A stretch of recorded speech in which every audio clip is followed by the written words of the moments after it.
அன்றைக்கே சொன்னேன், இது வந்து ஒரு அரசியல் படுகொலை, மிகப்பெரிய சதி. ஒரு கட்டத்திலே வந்து ஐநா சபையிலும் வந்து இந்த கொலைக்கான அண்ணன் ஆம்சாங் அவர்களுடைய படுகொலைக்கு வந்து நீதி வேண்டும் என்று குரல் ஒலித்தது.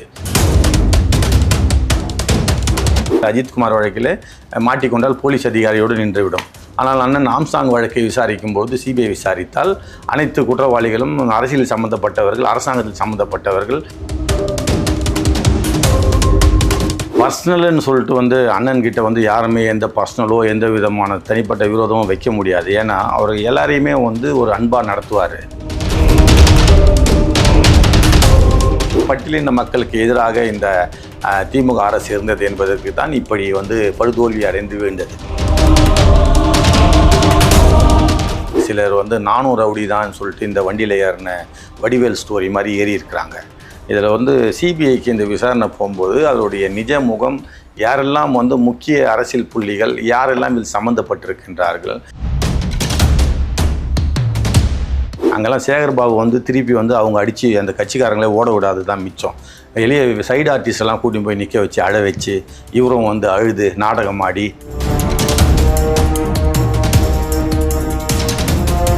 அண்ணனுடைய ஆம்சாங் அவர்களுடைய லெகசி எந்த விதத்திலும் நாங்கள் விட்டு கொடுக்க மாட்டோம். தொடர்ந்து அதை செயல்படுத்துவோம். புதிய சிந்தனை நேயர்கள் அனைவருக்கும் வணக்கம். இன்னைக்கு நம்மளோட வழக்கறிஞர் பகுஜன் சமாஜ் கட்சியோட மாநில தலைவர் பிஎஸ்பி ஆனந்த் அவர்கள் தான் இணைஞ்சிருக்கார். அவர்கிட்ட நிறைய விஷயங்கள் கேட்டு தெரிஞ்சுக்க போறோம். நிகழ்ச்சிக்கு போகலாம். சார் வணக்கம். சார் வணக்கம் மேடம். எப்படி சார் இருக்கீங்க? நல்லா இருக்கேன் மேடம். சார் நல்லா இருக்கேன் அப்படின்னு சொல்லும்போது அதுவே வந்து ரொம்ப நல்லா இருக்கிற மாதிரி தான் சார் இருக்கு. எங்களுக்கு புரியுது. பிகாஸ் வந்தால் 2 வருஷம் ஆக போகுது. இந்த கேஸோட தீவிரம் என்ன? இந்த கேஸ் வந்து ஸ்டார்டிங்கில் பயங்கரமாக வந்து ரொம்ப இதுக்காக நிறைய விஷயங்கள் எல்லாருமே வந்து பேச ஆரம்பித்தாங்க. எல்லாரோட பார்வையும் கவனமும் ஈர்க்கப்பட்டது. ஆனால் இப்போ இந்த கேஸில் வந்து இந்த மாதிரியான ஒரு நினைவு தினம் வந்தால் தான் எல்லாருக்குமே வந்து ஓ ஆமாம்ல அப்படின்ற மாதிரி ஞாபகம் வருது. இந்த கேஸோட தீவிரம் என்ன, என்னாச்சுன்னே தெரியாமல் போயிடுச்சு. அதான் மேம், இது பொறுத்த வரைக்கும் வந்து ஆரம்பத்திலே வந்து இந்த வழக்கை வந்து இழுத்து மூடணுன்றதில் வந்து முன்னாள் திமுக அரசாங்கம் வந்து குறியாக இருந்தாங்க. அதனால் வந்து இது ஒரு 8 பேரை வச்சு இவர்கள்லாம் வந்து இந்த ரவுடிகள் மூலமாக இந்த கொலை நடந்தது அப்படின்னு சொல்லிட்டு முடிக்கலான்னு ஒரு முயற்சி எடுத்தாங்க. நான் பொறுப்பேற்ற அன்றைக்கே வந்து இந்த விஷயத்த சொன்னேன். 2024 ஜூலை 22 நான் இந்த பொறுப்பில் பகுஜன் சமாஜ் கட்சியுடைய தலைவர் பொறுப்பில் வந்தேன். அன்னைக்கு தேதியில் வந்து முதல் இன்டர்வியூ அன்றைக்கி பொறுப்பேற்ற அன்றைக்கே சொன்னேன், இது வந்து ஒரு அரசியல் படுகொலை, மிகப்பெரிய சதி. ஒரு தலித் தலைவர் வளர்ந்து விட்டார் என்பதற்காக அவரை ஒரு பட்டியலின தலைவர் மிகப்பெரிய அளவிலே வந்து தமிழக அளவில் மட்டுமல்லாமல் பகுஜன் சமாஜ் கட்சியின் ஒரு தூணாக இருக்கின்றார். இவரை தொடர்ந்து இவர் சில நிகழ்வுகளிலே மக்கள் பிரச்சனைகளை கையாளுகின்றார். இப்படியெல்லாம் ஒரு நிகழ்ச்சி வந்தபொழுது அரசாங்கம் அவருடைய வளர்ச்சியை தடுப்பதற்காக சதி செய்யப்பட்டு இந்த கொலை செய்யப்பட்டது. அப்படி ஒரு இந்த கொலை நடந்த பிறகும் பொதுமக்கள் காட்டிய அந்த அவர் மீது வைத்திருந்த அன்பையும், பொதுமக்கள் இதுக்கான இந்த கொலை நடந்ததுக்கான ரெஸ்பான்ஸ் என்று சொல்லக்கூடிய தானாக வெகுண்டு எழுந்து வந்து தன்னிச்சையாக வந்து தன்னெழுச்சியாக நீதி கேட்டனர். இதை வந்து இந்த அரசாங்கம் சற்றும் எதிர்பார்க்கவில்லை. அன்றைய திமுக அரசாங்கம் சற்றும் எதிர்பார்க்கவில்லை. அது தமிழகத்தில் மட்டுமல்லாமல் இந்தியா முழுவதும் வந்து போராட்டங்கள் எழுந்தன. அதன் பிறகு உலக அளவிலே லண்டன், அமெரிக்கா, ஆப்பிரிக்கா நாடுகள் மற்றும் மலேசியா, சிங்கப்பூர் உள்பட உலகத்தில் பல இடங்களில் போராட்டங்கள் நடந்தன. ஒரு கட்டத்திலே வந்து ஐநா சபையிலும் வந்து இந்த கொலைக்கான அண்ணன் ஆம்சாங் அவர்களுடைய படுகொலைக்கு வந்து நீதி வேண்டும் என்று குரல் ஒலித்தது. இவற்றையெல்லாம் அன்றைய காலகட்டத்திலே தன்னுடைய பண செல்வாக்கினாலும் தனக்கு உள்ள அந்த பெண் நிறுவனம் என்று சொல்லக்கூடிய இந்த மீடியாக்களை கண்ட்ரோல் செய்யக்கூடிய அந்த நிறுவனங்கள் எல்லாம் ஒன்றிணைந்து இந்த வழக்கை நியூட்ரலைஸ் செய்வதற்காக பல உத்திகளை கையாண்டன. அதில் ஒரு உத்தி தான் இந்த கட்சியை உடைப்பது என்பது. இந்த கட்சியை உடைப்பதற்காக பல விதங்களிலே முயற்சி செய்து பல விதமான பணங்களை இதற்கு வந்து முதலீடு செய்து இந்த கட்சியை உடைத்து விட்டால் அண்ணனுடைய புகழும் இந்த வழக்கும் வந்து சரிவர செல்லாது என்று இந்த வழக்கை வந்து சரியான போக்கில் இந்த மாநில அரசாங்கம் காவல்துறையை விசாரணை செய்ய விடவில்லை. அப்படி காவல்துறை வந்து உரிய முறையில் விசாரணை செய்யவில்லை என்ற போதுதான் அண்ணனுடைய சகோதரர் அண்ணன் கீனோ சாம்ஸ்டாங் அவர்களை வைத்து சென்னை உயர்நீதிமன்றத்திலே வந்து இந்த வழக்கை சிபிஐ விசாரிக்க வேண்டும், பல முக்கியமான அரசியல் குற்றவாளிகள் இதிலிருந்து தப்பி இருக்கின்றார்கள், யார் இந்த கொலைக்கு மூளையாக செயல்பட்டார்களோ, எங்கெல்லாம் பணம் கைமாறியதோ, அரசியல் ரீதியாக இதில் சம்பந்தப்பட்டவர்கள் யாரும் இதில் சரிவர விசாரணை செய்யப்படவில்லை. அதனால் இதை மாநில அரசாங்கம் ஏற்கனவே இந்த முதலமைச்சரை எதிர்த்து, முன்னாள் முதலமைச்சர் அதாவது மு.க. ஸ்டாலின் அவர்களை எதிர்த்து துணை முதல்வராக இருந்தபோது அண்ணன் ஆம்சாங் அவர்கள் கொளத்தூர் தொகுதியிலே அவருக்கு எதிராக போட்டியிட்டார். அதன் பிறகு அந்த 2011க்கு பிறகு ஏறக்குறைய 14 ஆண்டு காலம் வந்து அவர்கள் பொது வாழ்க்கையில் ஈடுபட்டு அவருடைய அடுத்த கட்ட நடவடிக்கைக்கு சென்றிருக்கின்றார். இந்த திமுக அரசாங்கம் வரும்போது மு.க. ஸ்டாலின் அவர்களை எதிர்த்து திரும்பவும் அவர் போட்டியிடுவதாகவே இருந்தது. 2026 தேர்தலில் போட்டியிடுவதாக இருந்தது. அதற்கு முன்பு 2 ஆண்டுகளுக்கு முன்பு இது கொலை செய்யப்படுகின்றார் என்றால் இது அரசின் சம்பந்தமான அரசியல் ரீதியாக இந்த வழக்கை எந்த விதத்திலும் விசாரணை செய்யவில்லை. விசாரணை செய்தவர்கள் அப்படி விசாரணை செய்யும் பட்சத்தில் இவர் சரிவர விசாரணை செய்யவில்லை என்று உயர்நீதிமன்றம் மிக தெளிவாக தீர்ப்பை வழங்கி 21 காரணங்களை சொன்னது. அந்த 21 காரணங்களில் பார்த்தீர்கள் என்றால் இந்த 21 காரணங்களிலும் தமிழக அரசினுடைய செயல்பாடுகள் வந்து இந்த அரசில் ஒரு முக்கியமான சாதாரண மனிதருக்கு கிடைக்கக்கூடிய ஒரு நீதி கூட ஒரு இந்த வழக்கில் விசாரணை சரிவர நடைபெறவில்லை. முதலாக ஐடென்டிஃபிகேஷன் பரேல் உட்பட அவர்களிடம் விசாரித்த விசாரணை வந்து யாரெல்லாம் குற்றம் சாட்டப்பட்டவர் என்று சொல்கிறார்கள் அவர் சொல்கின்ற கதையை அப்படியே வைத்து இந்த வழக்கை முடிக்க முயற்சி செய்திருக்கின்றார்கள். மாண்புமிகு உயர்நீதிமன்ற நீதியரசர் ஐயா வேல்முருகன் அவர்கள் 21 காரணங்களை சொல்லி இந்த வழக்கை சிபிஐக்கு மாற்றி உத்தரவிட்டார். அதில் முக்கியமான காரணங்கள் என்றால் அரசியல் சம்பந்தப்பட்டமான ஒரு தேசிய கட்சியுடைய மாநில தலைவர் கொலை செய்யப்படுகின்ற பொழுது அரசியல் ரீதியான எந்த விதமான அவருக்கு ஒரு முக்கியத்துவம் அளித்தும் இந்த விசாரணை வந்து நடைபெறவில்லை. ஒரு சாதாரண ஒரு கொலை செய்யப்பட்ட நபருக்கு கிடைக்கக்கூடிய விசாரணை கூட இதற்கு கிடைக்கவில்லை என்றெல்லாம் தெளிவாக எழுதி 21 காரணங்களை சொல்லி இந்த வழக்கை சிபிஐக்கு மாற்றி உத்தரவிட்டார். அவர்கள் மாநில அரசாங்கம் செய்த அந்த குற்றப்பத்திரிகையையும் ரத்து செய்து உத்தரவிட்டார். ஆனால் 24/9/2025 அன்று அந்த உத்தரவு பிறப்பித்த பிறகு நீதிமன்றத்தில் இருந்த அந்த பண்டல்கள் மற்றும் அந்த காவல்துறையில் இருந்த பண்டல்களை வந்து மாநில அரசாங்கம் வந்து சிபிஐயிடம் ஒப்படைக்காமல் மேல்முறையீடு சென்றார்கள். மேல்முறையீடு சென்றபோது மேல்முறையிலே நாங்கள் வந்து கேவியட் மனு தாக்கல் செய்து வைத்திருந்தோம். ஆகினால் வந்து எங்களுக்கு அவருடைய கேவியட் மனு தாக்கல் செய்ததனால் அவர்கள் மேல்முறையீடு எங்களுக்கு வழங்கப்பட்டது.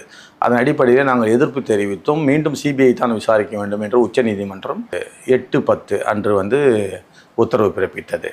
அப்படி உத்தரவு பிறப்பித்தும் மீண்டும் அவர்கள் வந்து அந்த வழக்கு கோப்புகளை வந்து ஒப்படைக்காமல் சிபிஐயிடம் ஒப்படைக்காமல் 48 நாட்கள் வந்து காலதாகம் பண்ணி அதன் பிறகு 2 முறை வந்து மேல்முறையீடு புது மனுக்களை தாக்கல் செய்தார்கள். அது வந்து இது சிபிஐக்கு செல்லாமல் இருப்பதற்காக ஸ்டாப் பண்ண முடியுமோ எப்படி பண்ண முடியுமோ அதெல்லாம் பண்ணி இன்னும் 2 முறை வந்து உத்தரவிட்டாங்க. அப்படி 2 முறை வந்து அந்த உத்தரவிட்டதின் அடிப்படையில் பார்த்தீங்கன்னா 2வது முறை அதாவது மொத்தம் 3 முறை அவர்கள் தாக்கல் செய்தார்கள். இது விமர்சனத்துக்குள்ளான மாநில திமுக அரசாங்கத்தின் பொதுமக்களிடம் பத்திரிகைகளிடமும் வந்து மிகப்பெரிய விமர்சனம். கஜினி முகமது போல படையெடுக்கின்றார்கள். ஒரு பட்டியலின தலைவர் கொலை செய்யப்பட்டது, ஒரு தேசிய கட்சியுடைய மாநில கட்சி தலைவர் வந்து படுகொலை செய்யப்பட்டதை அவர்கள் சிபிஐ விசாரணை வேண்டும் என்று சொல்லியும் வந்து உயர்நீதிமன்றம் உத்தரவிட்டும் உச்சநீதிமன்றம் மீண்டும் உத்தரவிட்டும் அவர்கள் வந்து நீதிமன்ற அவமதிப்பு நடவடிக்கைக்கு வந்து மனு தாக்கல் செய்தோம். ஒரு தேசிய கட்சியோட மாநில தலைவருக்கே இந்த மாதிரியான ஒரு நிலைமை, அதுவும் வந்து ஒரு அதாவது நைட்டும் இல்லை ஏர்லி மார்னிங்கும் இல்லை, ஒரு முக்கியமான அந்த ஒரு டைமில் அவருக்கே இந்த மாதிரியான ஒரு பாதுகாப்பு இல்லை அப்படின்னும் போது இது நமக்கு சாதாரண மக்களுக்கு எந்த அளவுக்கு ஒரு பயம் ஏற்பட்டிருக்கும் அப்படின்றது உங்களுக்கு புரியும். அதுதான் 2026 தேர்தலில் வந்து தமிழ்நாடுடைய சட்டம் ஒழுங்கு சந்தி சிரிப்பதற்கு வந்து அண்ணன் ஆம்சாங்குடைய படுகொலையை அனைத்து எதிர்கட்சி தலைவர்களும் அவர்களுக்கு வாக்கு வங்கிகளாக மாற்றுவதற்காகலாம் பேசினார்கள். அது தமிழ்நாடு முழுவதும் அவருடைய சட்டம் ஒழுங்கு பிரச்சனையை வந்து அண்ணன் ஆம்சாங் படுகொலையை வைத்து பேசப்பட்டது. அது மட்டுமல்லாமல் அதாவது ஒரு தேசிய கட்சியுடைய மாநில தலைவருக்கு இந்த நிலைமை என்னும் பொழுது சாதாரணமாக வந்து ஒரு வங்கியிலே வேலை பார்க்கின்ற காவலாளி ஒரு அஜித்குமார் என்ற ஒரு நபர், அஜித்குமார் என்ற நபர் வந்து காவல்துறை விசாரணையின் போது கொலை செய்யப்பட்டார் என்ற ஒரு விஷயம் வந்தவுடனே அன்றைய முதல்வர் திரு மு.க. ஸ்டாலின் அவர்கள் உடனடியாக அந்த குடும்பத்தினரிடம் தொடர்பு கொண்டு அவர்களிடம் வருத்தத்தை தெரிவித்துவிட்டு உடனடியாக சிபிஐக்கு வழக்கை மாற்றிவிட்டார். ஒரு தேசிய கட்சியுடைய மாநில தலைவர் வீட்டு வாசலிலே படுகொலை செய்யப்படுகிறார். It is a brutal murder. It is not a normal, it is assaulting and like that. ஒரு ப்ரூட்டல் மர்டர் நடந்திருக்கு. ஒரு பப்ளிக் வந்து டே லைட் மர்டர் என்று சொல்வார்கள். அப்படிப்பட்ட ஒரு மிகப்பெரிய கொடுமையான ஒரு அரசியலில் சம்பந்தப்பட்ட ஒரு மாநில தலைவர், தேசிய கட்சியுடைய தலைவர், அந்த சூழ்நிலையை அவர் வழக்கை சிபிஐக்கு ஒப்படைக்க மாட்டோம், நாங்களே தான் அதை வந்து நடத்துவோம். ஏன்னா தமிழ்நாடு காவலுக்கு வந்து அது ரொம்ப ஒரு தப்பா, அதாவது ஒரு அசிங்கத்தை கிரியேட் பண்ணிடும் இந்த மாதிரியான ஒரு விஷயம் நாங்க சிபிஐக்கு கொடுத்தா, அதனால தான் நாங்க வந்து அதை கொடுக்கலன்ற மாதிரியும் ஒரு விஷயம் அப்போ பேசப்பட்டதே சார். இல்லை, இப்போ அஜித் குமாரோடைய கொலை வழக்கு வந்து சிபிஐக்கு கொடுத்தா வந்து அப்போ வந்து தமிழ்நாடு மானம் போகாதா? அதில் வந்து வெறும் போலீஸ் அதிகாரிகள் தான் மாட்டிப்பாங்க. இதில் வந்து அரசியல்வாதிகள், இவர்களுடைய அமைச்சரவையில் இருக்கின்ற அமைச்சர்கள் உள்பட பலரை வந்து கைது செய்ய வேண்டிய இருக்கும் என்ற சூழ்நிலை வருகின்றது என்ற ஒரு காரணத்தினால் இதை வந்து தள்ளி வைத்தார்களா? அப்போது வந்து சிபிஐ வேண்டாம் என்று சொன்னார்களா? அப்படி எடுத்துக்கொள்ளலாமே. அதில் போலீஸ் அதிகாரிகள் அஜித்குமார் வழக்கில் மாட்டிக்கொண்டால் போலீஸ் அதிகாரியோடு நின்றுவிடும். ஆனால் அண்ணன் ஆம்ஸ்ட்ராங் வழக்கை விசாரிக்கும் போது சிபிஐ விசாரித்தால் அனைத்து குற்றவாளிகளும் அரசியல் சம்பந்தப்பட்டவர்கள், அரசாங்கத்தில் சம்பந்தப்பட்டவர்கள் பலர் இதை உள்ளே வந்து விடுவார்கள் என்ற நோக்கத்திலே அதை வந்து அந்த முன்னாள் திமுக அரசாங்கம் தடுத்ததா? அமைச்சரவை அப்படின்னு நீங்கள் வந்து இவ்வளோ ஓப்பனாக சொல்லும்போது எங்களுக்கும் அப்போயும் நிறைய பேரோட பேர் ரொம்ப பெருசாக பேசப்பட்டது சார். லைக் சேகர் பாபு அவர்களோட பேராகட்டும் சரி, செல்வ பெருந்தகை அவர்களோட பேராகட்டும் சரி, இவங்களோட பேர்லாம் ரொம்ப அடிபட்டது. இதெல்லாம் வந்து பர்சனல், அதாவது ஒரு பர்சனல் ரீதியாக அவங்களுக்குள்ள ஒரு மனக்கசப்பு இருந்தது, அதனால தான் இந்த மாதிரியான ஒரு கொலை நடக்கப்பட்ட ஒரு விஷயத்துக்கு காரணமாக இருந்ததுன்னு சொல்லப்படுதே சார். இல்லை, பர்சனல்னு சொல்லிட்டு வந்து அண்ணன் கிட்ட வந்து யாருமே எந்த பர்சனலோ எந்த விதமான தனிப்பட்ட விரோதமும் வைக்க முடியாது. ஏன்னா அவர் எல்லாரையுமே வந்து ஒரு அன்பாக நடத்துவார். இவங்களுக்குள்ள வந்து போராமை, ஜெலஸ், அந்த பகுதியில் வந்து அண்ணன் ஆம்ஸ்ட்ராங் அவர்கள் வந்து ஏதாவது ஒரு விஷயங்கள் வந்து அவர்கிட்ட பொதுமக்கள் போகிறாங்கன்னா அது வந்து எந்த விதமான பணமோ அல்லது எந்த ஒரு பிரச்சனையும் இல்லாமல் வந்து அவர்களுக்கு வந்து ஒரு நல்ல சொல்யூஷனை வந்து தீர்வை கொடுப்பார். வழக்கறிஞர்களை அணுக சொல்லி வழக்கை போட சொல்லுவார் அல்லது காவல்துறையை அணுகி புகார் கொடுக்க சொல்லுவார்.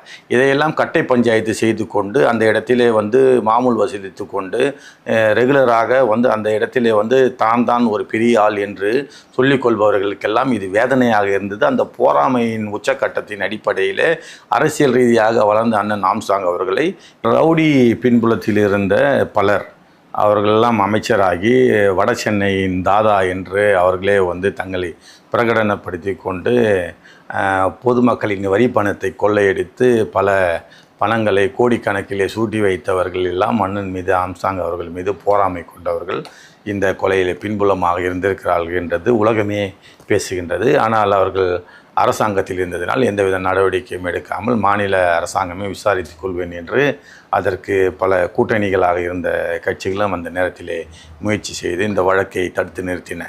அதுவும் உச்சநீதிமன்றத்திலாம் பார்த்தீர்கள் என்றால் ஒரு அந்த இயரிங் என்று சொல்லக்கூடிய ஒரு இயரிங்க்கு வந்து மிகப்பெரிய வழக்கறிஞர்கள் 1 கோடி ரூபாய் வாங்கக்கூடிய வழக்கறிஞர்களை வைத்து இந்த வழக்கை சிபிஐக்கு அனுப்ப வேண்டாம் என்று வாதாடினார்கள். அப்படிப்பட்ட வந்து முக்கியத்துவம் வாய்ந்த வழக்கு போல இதை வந்து ஒரு தலித் இளைஞர்கள், அதாவது பட்டியலின மக்களுக்கு எதிராக இந்த திமுக அரசு இருந்தது என்பதற்கு தான் இப்படி வந்து படுதோல்வி அடைந்து விழுந்தது. சார், நீங்களே ஒரு மாநில தலைவர் சார், இப்போ 2 வருஷம் ஆயிடுச்சு. இப்போ இந்த கேஸோட நிலவரம் என்ன அப்படி தெரியணும்னு மக்களுக்கு ஒரு எதிர்பார்ப்பு இருக்கும்ல சார்? கண்டிப்பா. அப்போ அதோட ஸ்டேட்டஸ் என்னன்றதை சொல்ல முடியுமா சார்? அதுக்கு முன்னாடி எனக்கு இன்னொரு கேள்வியும் இருக்கு சார். 25 பேர்கிட்ட வந்து கைது பண்ணியிருக்காங்க. உள்ளேந்து நாகேந்திரன்ற ஒருத்தர் தான் வந்து ஸ்கெட்ச் போட்டு கொடுத்ததாகவும், அவரோட பையன் அஸ்வத்தாமன் அவர் வந்து அதாவது இவரோட இறுதி ஊர்வலத்தில் அவரே முன்னாடி இருந்து போகிறத எல்லாருமே பார்த்தாங்க. இதெல்லாம் பயங்கர ஷாக்கிங்காக தானே சார் இருந்தது. அது மட்டும் இல்லாமல் 2 பேரை வந்து என்கவுண்டர் பண்ணதும் நமக்கு சொல்லப்படுது.